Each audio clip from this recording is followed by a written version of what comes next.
Alors. Ben, ça y est, ça va super vite. On est Ah déjà oui. en live avant l'heure. Bonjour Katiusha. Bonjour Emmanuel. Bonjour. Bonjour Michel. Bonjour Emmanuel. Bonjour Katiusha. C'est bien la technologie de partout sur la planète, on peut se retrouver. Oui, et puis le confinement a créé des nouvelles possibilités. Tout le monde s'est coupé en quatre pour proposer des outils plus variés, différents, qui permettent d'autres choses, complémentaires. C'est génial. Ah ben justement, ça tombe bien Katiusha, puisque on va parler de communiquer et de parler. Ah. Qu'est-ce que tu peux nous dire par rapport à ça aujourd'hui? C'est comment dans ton univers? Ah, pour moi, c'est waouh. Il y a quelque chose qui a changé ces derniers temps. Alors, personnellement, je sais plus. Ça fait 2 ou 3 ans, je sais plus, que je fais ces classes plus d'aisance avec les langues et la communication sous cette forme-là ou une autre forme avant. Et, et vraiment, il y a plein de choses qui ont bougé depuis 6 mois, 1 an et ces derniers temps encore plus, où effectivement, il y a. Alors, si vous êtes tout nouveau à Access Consciousness, que vous n'avez jamais entendu parler de ça, ce que je vais dire est un peu bizarre, mais c'est qu'il y a des nouveaux espaces disponibles. C'est-à-dire qu'il y a des choses qui sont possibles maintenant qui ne l'étaient pas avant. Parce qu'il y a de plus en plus de gens qui choisissent des choses différentes, qui choisissent d'aller au-delà de tout ce qui est comme idée reçue de ce qui est possible sur cette planète. Et en l'occurrence, avec le langage, avec la communication. Et donc, ça s'appelle la translittération dans notre vocabulaire. Alors, la translittération dans cette réalité-ci, c'est autre chose. C'est transcrire une langue par des signes compréhensibles par tous. Mais la translittération, en fait, c'est la capacité à comprendre et à parler n'importe quelle langue. Sachant que, et c'était un petit peu le titre d'aujourd'hui, est-ce que vous allez être énergiglotte? On parle d'être bilingue, on parle d'être trilingue, on parle d'être multilingue, plurilingue, polyglotte. Et si on était en fait ce qu'on est vraiment, c'est-à-dire énergiglotte. Parce que les mots tout seuls, ils n'ont qu'une portée. Les mots tout seuls, c'est juste un habillage pour l'énergie. Est-ce que tu peux préciser un petit peu plus ce que tu mets derrière le énergiglotte? Eh ben voilà. Donc, notre premier langage, c'est l'énergie, en fait. Donc, c'est la vibration des choses. Si, bon, moi, je suis en Belgique, évidemment, donc on est dans un endroit privilégié, mais Michel est en Suisse. Elle a cette situation aussi, où on a au quotidien plusieurs langues tous les jours depuis qu'on est né. Et on sait qu'un mot, dans une langue ou dans l'autre, ne va pas vous donner la même sensation. Vous n'avez pas, si je vous dis nom du Dieu, ou si je vous dis Godverdomme en néerlandais, oh fuck that shit, c'est 3 équivalents, mais c'est pas, ça n'a pas la même énergie et il y a quelque chose en commun quand même.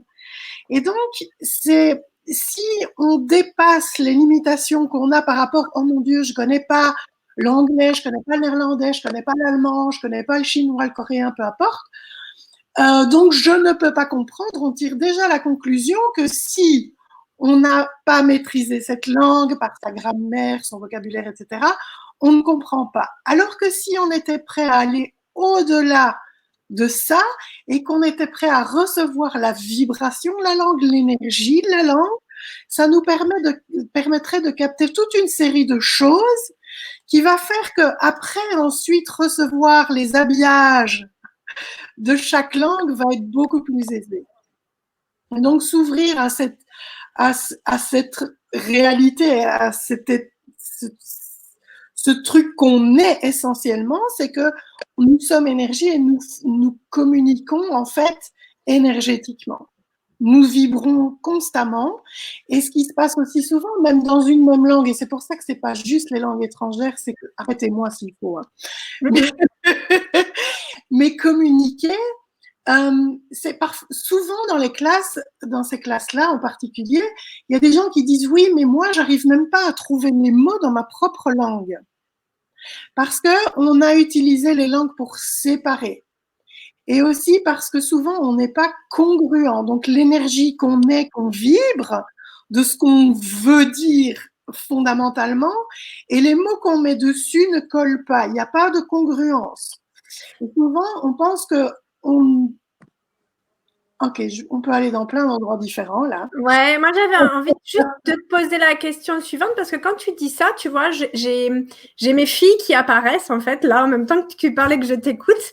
Mes filles, elles sont en France et donc j'en ai une qui vient de démarrer le collège et une autre qui est encore en primaire. Et je me rends bien compte en t'écoutant que même au niveau de l'apprentissage de notre langue qui est le français, c'est compliqué et quand elle essaye d'exprimer des choses, on est toujours, et moi en tant que parent, en train de la reprendre, lui dire mais non, c'est pas comme ça qu'on parle, c'est pas comme ça qu'on s'exprime et qu'on dit les choses. Et du coup, je me rends bien compte à quel point ça enferme en fait, ça limite. Et peut-être aussi que certains de nos blocages par rapport à l'apprentissage des langues ou à la manière de communiquer, c'est parce qu'on voit qu'un seul chemin, qu'une seule direction, et qu'on ne s'ouvre pas à toutes les autres possibilités.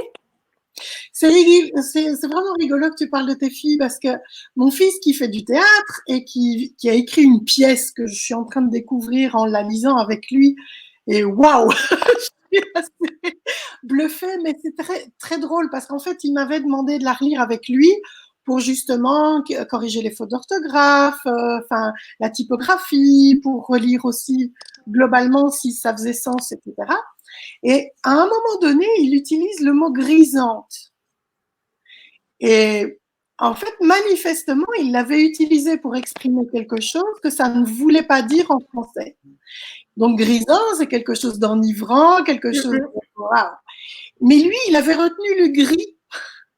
Et il pensait que grisant, c'était maussade, quelque chose comme ça.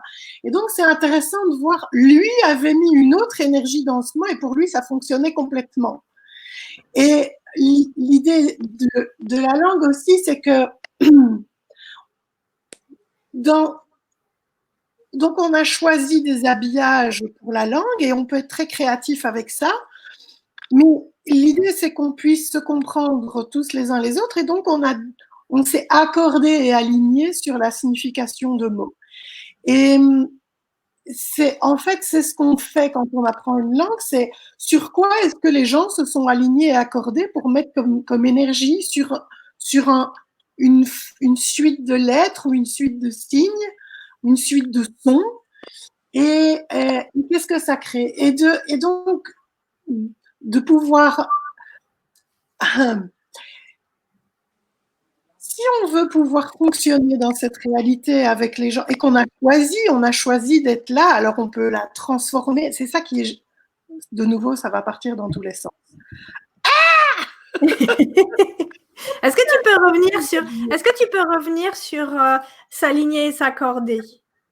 Oui, donc pour que quelque chose existe, il faut que deux personnes ou plus s'accordent sur quelque chose. Et voire même une personne, parce que si toi, tu t'accordes avec ce que tu penses, tu le rends réel aussi. Donc, s'aligner et s'accorder, c'est la façon dont on rend les choses réelles et solides dans cette réalité. Et donc, le langage, c'est ça, c'est que des conventions, ce sont des choses sur lesquelles on s'est mis d'accord.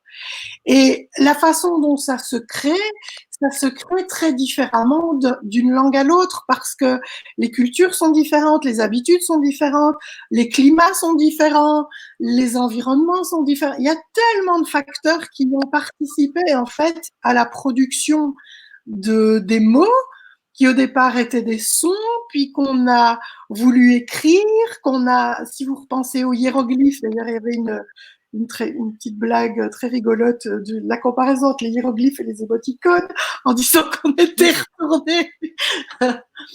Donc, et pour l'instant, je suis en train de découvrir des langues qui fonctionnent de manière totalement différente de ce qu'on a l'habitude d'utiliser et de voir combien de richesses d'univers on peut trouver et à quel point s'ouvrir à d'autres langues, même sans les comprendre. Par exemple, pour l'instant, je suis en train d'apprendre à lire l'arabe. Alors, il y a une motivation très pragmatique, c'est que je suis en train de formater des manuels en arabe. Et je comprends, j'ai aucun repère par rapport à ce que je suis en train de déplacer dans des fichiers, etc. Donc, j'ai commencé à toucher à ça. Et waouh, même sans apprendre à parler la langue ou la grammaire ou le vocabulaire à quoi que ce soit, ne fût-ce que de s'ouvrir à la façon dont la langue arabe est écrite, c'est un monde tellement différent de notre alphabet latin. Waouh, quelle joie c'est aussi et quelle conscience est-ce qu'on peut avoir aussi des autres en s'ouvrant à toutes ces, je sais pas où on va là, mais voilà, énergie. Ok. Moi, j'avais envie, puisque Michel, elle est avec nous, alors on ne l'a pas présentée, Michel. Michel, elle a participé à au moins une de tes classes, parce que j'y étais avec elle aussi, justement par rapport aux langues et à la communication. Ouais. Et j'avais envie de demander à Michel si toi, tu avais une question par rapport à Katiushia ou si tu avais envie de dire quelque chose qui avait changé pour toi dans cette approche un peu différente de l'apprentissage des langues ou de la connexion avec les langues. Alors moi, ça a changé pas mal de choses. C'est vrai qu'en Suisse, on apprend différentes langues, dont l'allemand. En plus, Ouais. la langue maternelle qui est le français pour moi. Et l'allemand, j'avais vraiment un blocage. Je comprenais rien en lisant, en écoutant, en le parlant, c'est pas encore ça. Mais voilà, il y a des choses qui se débloquent. Mais j'ai pu suivre. Alors déjà, pendant les 4 séances, il y a des choses on va chercher tellement dans différents endroits pour libérer ce qui se passe, les endroits où on se bloque, qui n'ont pas forcément en lien avec la langue, mais qui peuvent être en lien avec l'histoire, avec d'autres choses qu'on a vécues à d'autres moments. Ça débloque tellement de choses qu'il y a vraiment quelque chose qui s'est libéré par rapport à cette langue avec l'allemand. Et par la suite, j'ai suivi des classes avec Susanna Mittermeier, psychologie pragmatique, et c'était traduit pas en simultané. Et je comprenais déjà tout ce qu'elle disait avant qu'il y ait la traduction. C'était des classes en allemand. C'était des classes qu'elle donnait en allemand. C'était des classes. La classe qu'elle donnait en allemand. Ouais. Wow. Il y avait quelqu'un qui traduisait juste après. Et j'avais déjà tout saisi, tout compris. Et c'est vrai qu'il y a des mots que je captais pas, mais dans l'énergie, j'avais capté ce qui se passait. Et c'était assez impressionnant comme expérience. Waouh, génial. Ouais. Et vraiment, vraiment, vraiment génial. Et est-ce que tu aurais une question pour Katiushia aujourd'hui? Pas pour l'instant. Ok. Alors, ouais, du coup, j'avais une question pour toi, Katiushia. Comment ça se passe, ce type de classe dont elle parle, Michel, quand on fait des classes avec toi sur les langues et la communication? Est-ce qu'on reprend les bases de grammaire? Est-ce que c'est ouvert à toutes les langues? Est-ce que c'est ouvert à tout le monde? Moi, je ne les connais pas non plus, toutes les grammaires, cognitivement en tout cas. Mais l'idée, c'est qu'on a, en gros, en tant qu'être infini, on a tout été, on a tout fait, on a fatalement parlé toutes les langues déjà qui existent sur la Terre. Et donc, c'est l'idée de ne pas apprendre une langue, mais de la réactiver. Et de se reconnecter au savoir qu'on a eu de cette langue et de le ramener dans le présent. Et même pour moi, à force de faciliter ces classes, ça a changé énormément de choses aussi par rapport à mes capacités avec les langues. D'abord, beaucoup plus d'aisance, par exemple, pour la traduction live. Il y a vraiment quelque chose qui a changé et c'est encore plus jouissif qu'avant. Ça. Tu veux dire qu'on peut prendre du plaisir avec ça aussi? Ouais. Ah, cool. Tout dans la vie devrait être orgasmique. Et aussi, le fait que tous les a priori que je pouvais avoir par rapport à certaines langues Par exemple, longtemps, j'ai dit, ouais, l'allemand, j'aime pas, mais je dois le connaître, quoi. Ça faisait partie des choses que je m'imposais à connaître, mais en fait, c'était pas fun du tout. Pour 3 milliards de raisons, et c'est le genre de choses qu'on va déblayer dans ces classes, justement. Et que maintenant, je suis capable d'apprécier n'importe quelle langue. Pour moi, il n'y a aucune langue qui est moche, il n'y a aucune langue qui. Alors, il y a toujours des gens qui la parlent avec beauté, avec poésie, avec harmonie, et d'autres qui la parlent de manière brutale ou saccadée ou pas agréable, mais ça n'a rien à voir avec la langue de manière intrinsèque. Et donc déjà, de pouvoir s'ouvrir à recevoir la beauté de n'importe quelle langue, c'est un cadeau aussi formidable. Et puis aussi,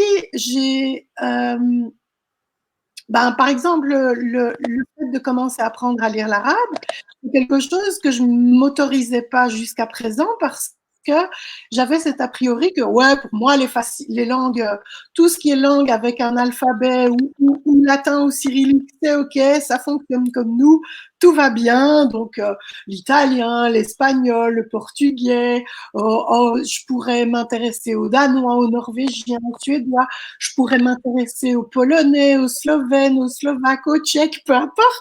Mais alors, arabe, hébreu, chinois, coréen, japonais, je suis là, ouais, non, c'était encore un truc que je n'étais pas prête à dépasser. Et vraiment, mais c'est quelque chose que j'avais envie de dépasser. Et donc, voilà, ces classes, ça crée ça pour moi aussi et plein d'autres choses. Et ça permet d'expanser vraiment de recevoir toutes les énergies. En fait, ça expanse aussi son recevoir d'une certaine manière. Je ne sais plus ce que tu m'avais posé comme question. Comment ça se passe les classes? Ah oui. Alors, jusqu'à présent, la forme téléclasse, elle était une fois par semaine avec des devoirs entre chaque appel. Et puis, je ne sais pas ce qui s'est passé, peut-être justement avec tous ces changements très rapides qui se font pour l'instant, c'était beaucoup plus léger de la proposer en 4 soirées de suite. Et donc, ça va être quelque chose de nouveau, quelque chose de différent. Et j'ai vraiment la sensation que ça va faire 4 soirs de suite, bam, bam, bam, intensément, à aller péter tous les verrous là, qui nous coincent encore avec ça. Je ne sais pas ce que ça va créer, mais j'ai vachement envie d'y être. Et bien, écoute, moi aussi, j'ai vachement envie d'y être. Alors, j'ai déjà suivi une classe avec toi. Et je perçois à quel point ça a ouvert des espaces. Je me suis aperçue, alors moi, c'était plus par rapport à l'anglais, tu vois, que j'avais des difficultés. Entre guillemets, en tout cas, il y avait un truc qui se séparait entre moi et cette langue-là. C'est beaucoup plus aisé pour moi. Et je me suis aperçue il n'y a pas très, très longtemps, en fait,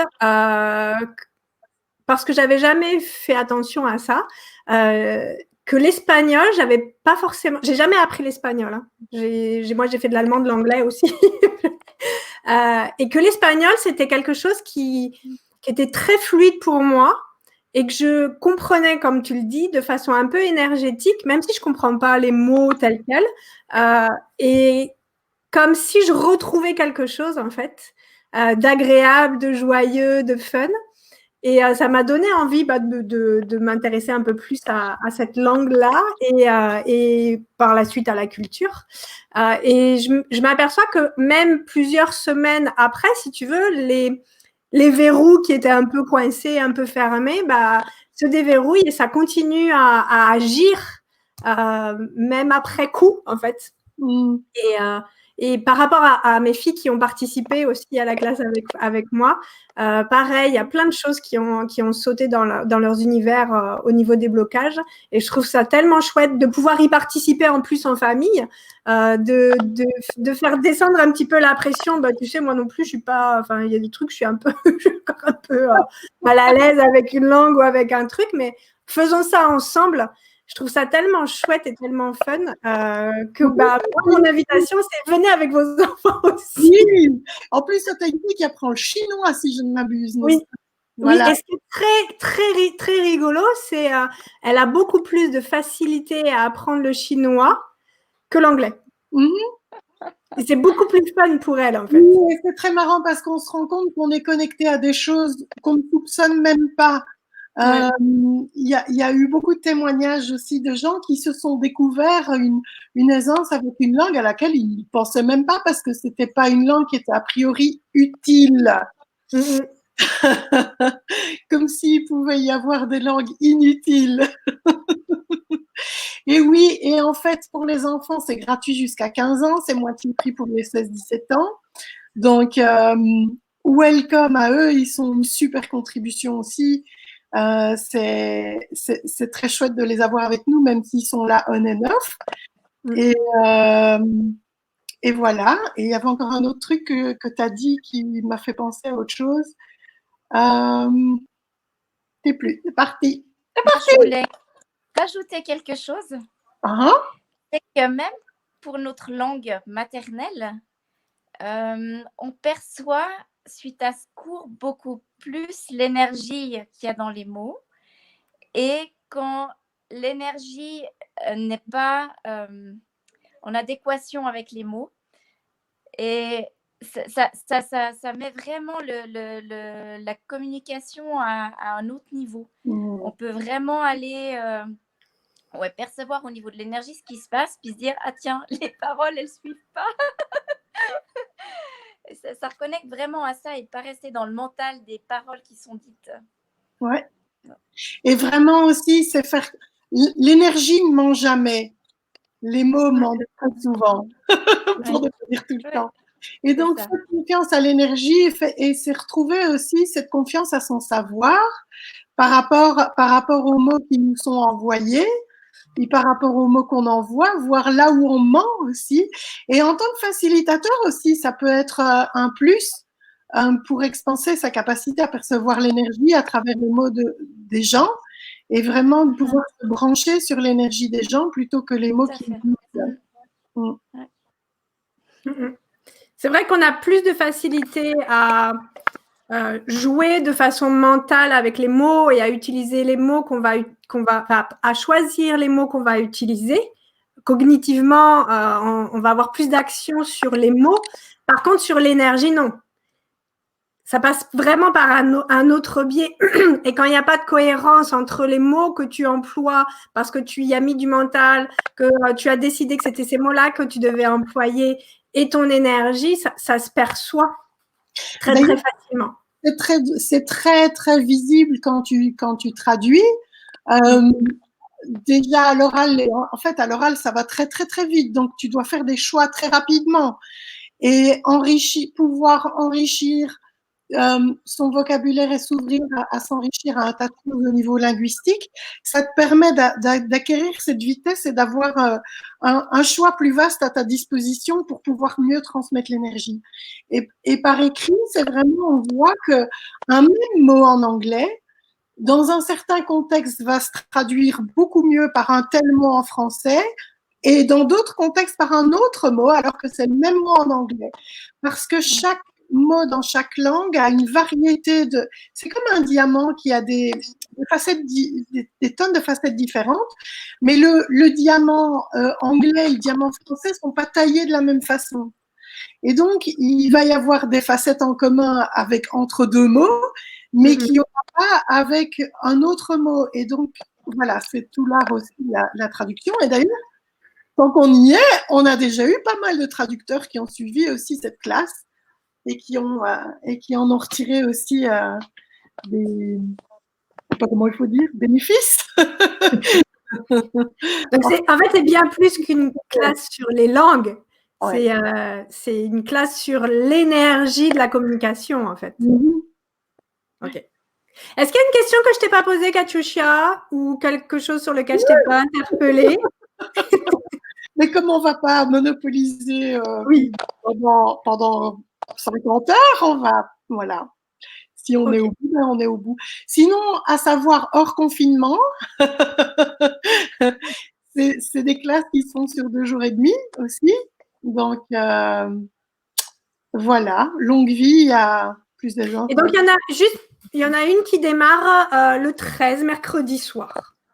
Le 13 mai, oui. Voilà. Et puis, il y en aura une qui sera programmée tout bientôt, de la même façon, en anglais. Ah oui, c'est vrai, chouette. Voilà. On vous en parlera aussi. Super.